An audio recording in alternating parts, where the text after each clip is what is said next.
Sir. నా పేరు దివ్యభారతి. నేను గ్రామ ward voluntary sir. Sir voluntary పదవి నుంచి తొలగిపోయాం సార్. మీ హయాంలో మాకేమైనా ఉపాధి అవకాశాలు కల్పిస్తారని కోరుకుంటున్నాను సార్. గౌరవ ముఖ్యమంత్రి నారా చంద్రబాబు నాయుడు గారు చెప్పినట్టుగా వాలంటీర్స్ని కొనసాగిస్తామని చెప్పాం కదా. దాని అధికారులతో వెళ్ళి చూస్తే అసలు మీరు వాలంటీర్స్ ఎవరు కూడా ఏ విధంగా గవర్నమెంట్కి సంబంధం లేకుండా చేశారు. వైసీపీ వాలంటీర్స్ని వంచింది. ఉద్యోగాలు వాళ్ళకి ఏ విధమైన జీవో లేదు కదా, ఏ విధమైన జీవో ఇవ్వలేదు మీకు. తిరిగి ఇప్పుడు మనం ప్రభుత్వం మీకు ఒక పర్మిషన్ ఇచ్చి, గత ప్రభుత్వం ఇది అఫీషియల్గా ఇది ఇస్తే వాళ్ళు చాలా వంచనతో చేశారు. సో తిరిగి ఇప్పుడు తీసుకొద్దామంటే అసలు దానికి సంబంధించిన ఏ విధమైన పేపర్ వర్క్ లేదు, ఏ విధమైన పేపర్ వర్క్ లేదు. అదే మన నారా లోకేష్ గౌరవ మంత్రి నారా లోకేష్ గారు కూడా మేము అందరూ మాట్లాడుకుంటాం అంటే క్యాబినెట్లో ఇది ప్రస్తావనకు వచ్చింది. నేను 2-3 సార్లు ప్రస్తావించాను. ప్రస్తావిస్తేనే అసలు కూర్చోబెట్టి ఏ జీవో అసలు మీరు వీళ్ళ అధికారికంగా ఉన్నారనేది ఎక్కడ అసలు దానికి దాఖలు లేవు. మీకు గవర్నమెంట్ నుంచి శాలరీస్ రాలా. వాలంటీర్స్ అందరికీ కూడా మీరు చూస్తే గవర్నమెంట్ నుంచి శాలరీస్ రాలా. ఇది గవర్నమెంట్ ఉద్యోగాలలాగా మీకు మిమ్మల్ని భ్రమింపజేసి గవర్నమెంట్ ఉద్యోగాలు లేదు. అది లోపలికి వచ్చాక మాకు అర్థమైంది అసలు గవర్నమెంట్ ఉద్యోగాలు కాదు ఇది. వాళ్ళు ఏం చెప్పారు, ప్రభుత్వ ఉద్యోగాలు కాదు అవి.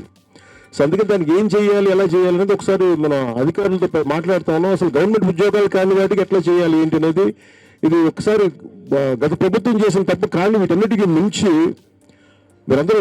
మీరు బీఈడీ చదివారా? మీరమ్మా డిగ్రీ చేశారా?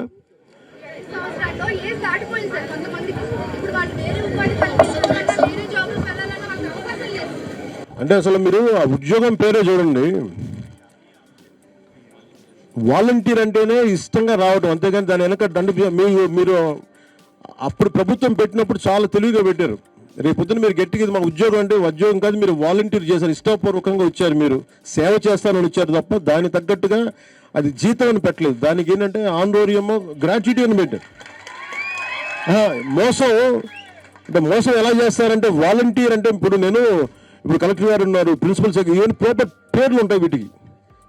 క్లాస్ 4 ఎంప్లాయ్, క్లాస్ 3 ఎంప్లాయ్, దీనికి ఏమీ లేదు. వాలంటీర్గా నేను ఇష్టపడి రెడ్ క్రాస్ వాలంటీర్స్ ఎలాగో విలేజ్ వాలంటీర్స్, విలేజ్ బాగు కోసం మేము వస్తాం, దానికి గౌరవార్థం మేము మీకు కొంత డబ్బిస్తాం.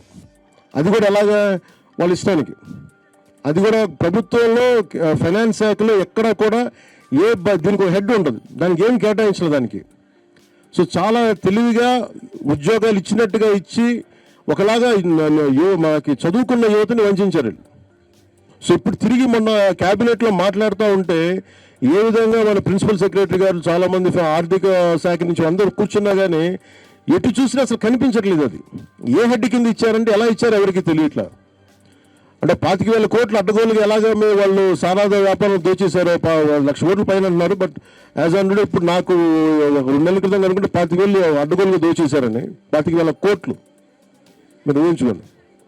సో ఇట్లాంటివన్నీ మనం సవరణ చేసుకుంటూ వస్తున్నాం. ఖచ్చితంగా వాలంటీర్స్ మీరు జీవితాలు బాగుండాలని మనస్ఫూర్తిగా కోరుకున్నాము. దాని తగ్గ నేను ఎదుగుతాము.